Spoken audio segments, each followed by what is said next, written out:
Imagina viver numa cidade onde todos os moradores se conhecem pelo nome e crimes violentos serem extremamente raros. Agora imagina que um serial killer está vivendo entre vocês, um homem comum, casado, pai de família, funcionário da prefeitura e um líder religioso, mas que nas horas vagas sequestrava, torturava e matava suas vítimas. Durante mais de 3 décadas ele conseguiu enganar a polícia, a imprensa e toda a comunidade. Seu nome era Dennis Rader, mas ele queria ser conhecido como BTK. Esse é um dos casos mais famosos e perturbadores da história americana criminal.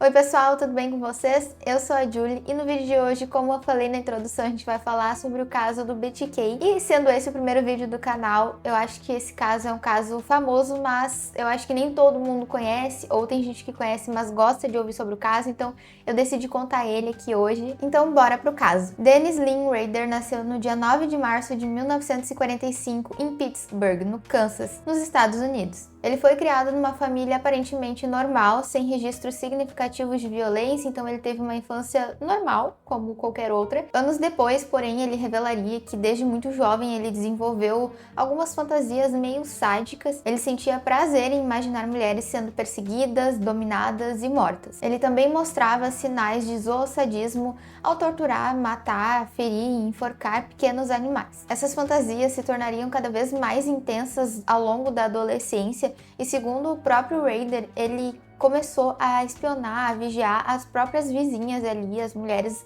da volta do convívio dele. E ele gostava então de observar os seus hábitos, ele gostava de inventar histórias na sua mente, de como ele faria as coisas com elas. Ele escolhia alvos, então ele orquestrava toda uma coisa sádica na mente dele.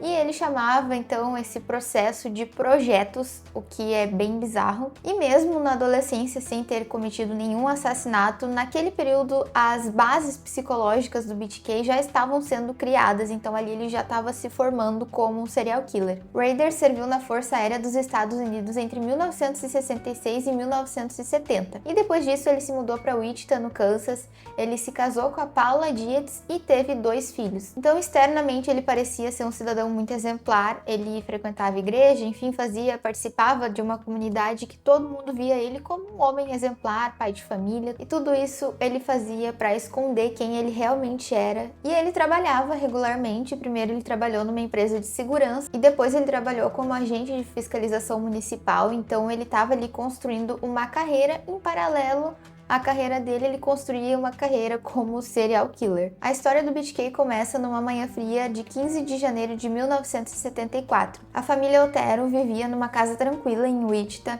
então ali tinha o pai, Joseph, a mãe, Julie, e 2 de seus filhos estavam em casa naquele dia, que era a Josephine, de 11 anos, e o Joseph Jr., que tinha 9 anos. As 3 crianças mais velhas já tinham saído para ir para a escola, então só estavam eles em casa. E o Dennis, ele escolhia suas vítimas aleatoriamente, então ele viu essa menininha, a Josephine, e simplesmente ela chamou a atenção dele. Ele começou a perseguir a família, perseguir a menina para saber, um pouco mais, e ele invadiu a casa armado, cortou a linha telefônica e rendeu a família. E ele disse pro Joseph que era um fugitivo precisando de dinheiro e de um carro, então ele prometeu que tudo ficaria bem, ninguém se machucaria, e isso era uma mentira tática que ele contava justamente para evitar a resistência das vítimas. Então isso fazia muito parte do modus operandi dele, assim como cortar a linha telefônica, que também era uma coisa que ele fazia em todos os casos. Na maioria dos casos ele fazia isso, ele cortava a linha telefônica e dizia que era só um assalto. O Dennis, ele amarrou os 4 membros da família e em seguida ele estrangulou e asfixiou os 4 um por um, e ele levou um relógio e um rádio do Joseph como souvenir. Ele fazia isso, é uma prática que se tornaria padrão dos seus crimes, e infelizmente os corpos foram encontrados pelos seus filhos mais velhos, que chegaram da escola e viram toda aquela cena horrível do massacre. A brutalidade do crime, ela chocou a cidade e a polícia não tinha suspeitos até então, e o BTK então havia começado essa trajetória, que foi uma trajetória longa de 30 anos. E o assassino não esperou muito para agir de novo. Em 4 de abril de 1974, menos de 3 meses depois do assassinato da família Otero, ele invadiu o apartamento de Catherine Bright, de 21 anos. Quando Catherine e Kevin chegaram no seu apartamento, o Dennis rendeu os dois já de cara. O Kevin levou um tiro no rosto, mas conseguiu fugir, se fingindo de morto e sobreviver. Então ele ficou ali deitado, fingindo que não estava vivo mais. Ele ficou imóvel até o assassino terminar o que ele ia fazer ali para ele conseguir fugir e pedir socorro. E a Catherine foi esfaqueada diversas vezes, então ela não conseguiu sobreviver. Em outubro daquele ano, a polícia encontrou uma carta escondida dentro de um livro na biblioteca pública de Wichita. Então essa foi a primeira vez que o assassino se comunicou. Na carta ele assumia a autoria das mortes dos membros da família Otero, e a carta também continha detalhes dos crimes que só a polícia e ele poderiam saber. E no final ele escreveu: as palavras em código para mim serão Bind 10, 13 10, Kill 10, BTK. Ele fez uma pausa até março de 1977, quando ele invadiu a casa de Shirley Vien. Ela estava em casa com seus 3 filhos pequenos e o Dennis trancou as crianças no banheiro, amarrou a Shirley e a estrangulou. Em dezembro do mesmo ano, Nancy Fox, que tinha 25 anos, foi a sua próxima vítima. E após o assassinato, ele ainda ligou para a polícia para reportar o próprio crime, deixando ali a sua voz gravada. Então a polícia já tinha uma voz para reconhecer, pelo menos era alguma coisa em que eles poderiam se apegar para tentar achar esse assassino. Pouco depois ele enviou um poema para o jornal local intitulado de O Death to Nancy, Morte para Nancy, e mandou também outra carta zombando da polícia de Wichita, perguntando quantos mais eu tenho que matar antes de ter o meu nome no jornal ou alguma atenção nacional. Então o BTK ele queria fama, ele queria ser reconhecido, e aí ele ficou apelando para o jornal, apelando para as autoridades divulgarem o nome dele. O Dennis ele tinha uma vida dupla, ele não era solitário e recluso, como a gente costuma ver nos casos de assassinato de pessoas que são aquele estereótipo. Ele não tinha o estereótipo de assassino. Ele era casado desde 1971, como eu disse, ele tinha 2 filhos e era veterano da Força Aérea que se formou na Administração de Justiça Criminal. Ironicamente, ele tinha estudado o sistema que estava tentando capturar ele. E de 1974 a 1988, ele trabalhou na ADT Security Services, instalando alarmes de residência. Então sim, o serial killer que invadia as casas instalava sistema de segurança da cidade. E muitas pessoas contratavam esse sistema de segurança dessa empresa justamente por causa do medo que eles estavam tendo desse assassino. Então era muito controverso, né? Mas as pessoas não sabiam que era o assassino, né? Que instalava as câmeras. E mais tarde ele trabalhou como oficial de controle de animais e fiscal de postura da cidade. Então ele usava a farda e a autoridade para circular pela cidade, pelos bairros, para observar as rotinas, anotar os horários e escolher as suas vítimas. Algo que ele chamava de projetos, como eu disse anteriormente, né? Ele usava ali da autoridade dele como alguém que estava trabalhando pela cidade para ficar rondando, sem levantar suspeitas. Na igreja luterana, ele era presidente do conselho, um homem controlador, metódico, que multava os vizinhos se a grama estivesse alta, mas que parecia um pilar da sociedade. Dennis Rader fez mais 3 vítimas: Marine Hedge em 1985, Vicky Wegerle em 1986 e Dolores Davis em 1991. Ele tirou foto das vítimas posando na sua própria igreja e no porão da sua própria casa também. E então o BTK simplesmente desapareceu. De 1991 até 2004 não houve nenhum assassinato e também nenhuma carta. A polícia até acreditava que ele poderia estar preso por algum de seus crimes, ou em algum manicômio,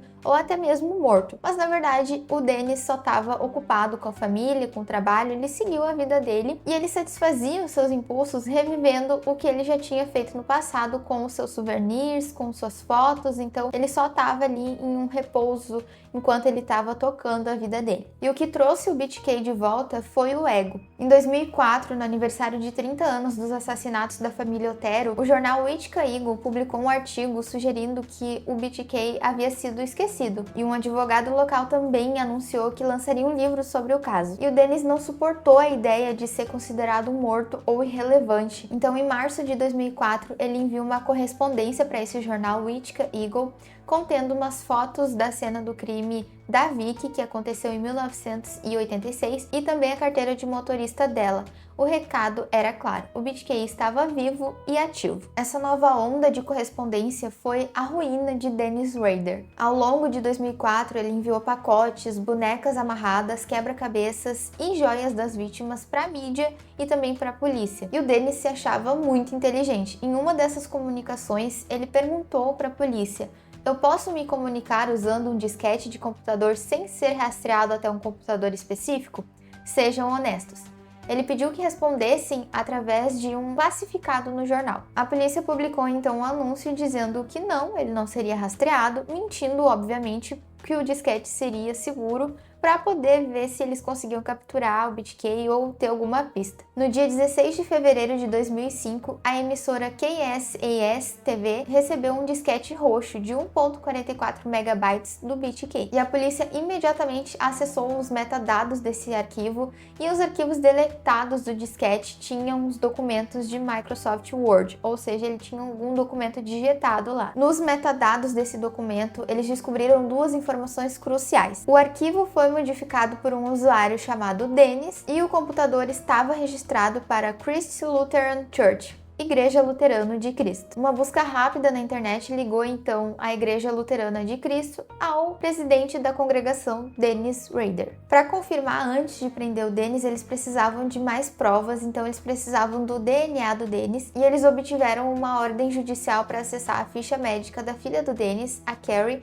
que havia feito um exame de Papa Nicolau na universidade. Então, ali eles conseguiram coletar, comprovando que o sêmen encontrado nos casos criminais na década de 70 e 80 deu positivo e batia com o DNA da filha, né? Então o BTK era pai da Carrie. O Dennis foi preso enquanto ele dirigia para casa em 25 de fevereiro de 2005. E ao ser interrogado, a polícia perguntou se ele sabia por que ele estava ali. Após um tempo, ele cedeu e perguntou para o detetive: por que vocês mentiram para mim sobre o disquete? Então ali ele já estava entregando que realmente era ele, o BTK, que ele sabia sobre tudo isso, sobre o disquete, enfim. Em 27 de junho de 2005, Dennis Rader se declarou culpado de 10 acusações de homicídio em primeiro grau. Sem demonstrar qualquer remorso, ele relatou todos os casos, ele contou tudo isso. Então todo esse caso que eu tô contando para vocês foi tudo ele que contou, ele falou tudo o que aconteceu de forma muito fria e clínica, sem demonstrar nenhum remorso, sem demonstrar